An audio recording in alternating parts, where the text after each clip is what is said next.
We were living in our old home for 25 years. We bought this building a year and a half ago. It was a florist. We basically gutted it and moved in a year ago. We knew that we wanted to reclaim or reimagine an older building. We were looking for the potential of applying our design ideas to it. When we saw this one, actually I was in New York City at the time. Marcy called me and said, I bought it. I said, what?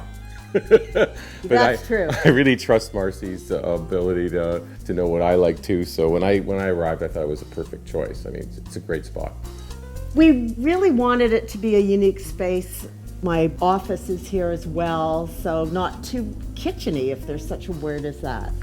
We knew a few things. We didn't want any uppers, and then we got this crazy idea to buy the bookcases and flip them upside down. You can see the details at the top, so that it would look built in, it wouldn't look slapped together.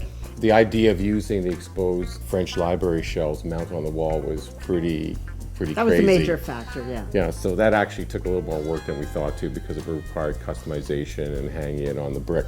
But we wanted to let the brick come through too, because we really love the vintage. I mean, that brick was exposed after maybe 100 years of being hidden.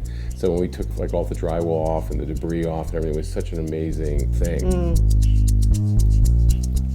And then we went to a great guy, Dave Marcus at Aya Kitchens, and showed him the shelving and talked about something really simple and clean. And the profile of the kitchen cupboards and the doors is the same.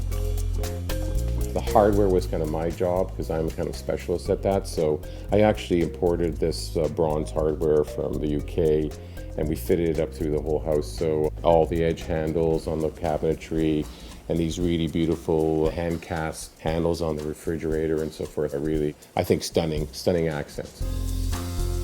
The cool idea is that we try to do a modern idea that converged with a very vintage kind of concept. So the fact that we brought in the white Corian as a sort of counterpoint to all the dark finishes was kind of interesting, and makes it so like fresh and everything, and so nice to work with.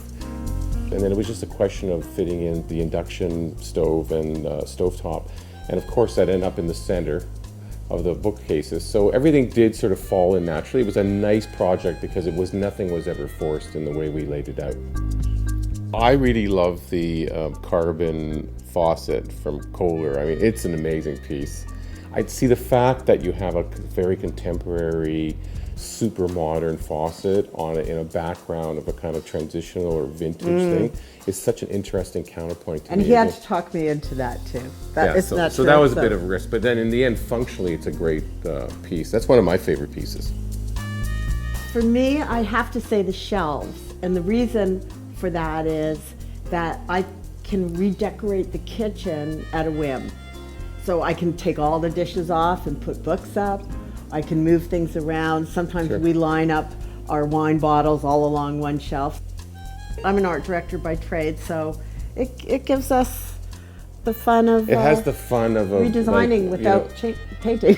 Yeah, like going to a really interesting bistro in town, like that's the kind of feeling we wanted. And we like to entertain. Everything we did was about creating a space where we could entertain, where people could hang around and have fun, and then we could have dinner parties.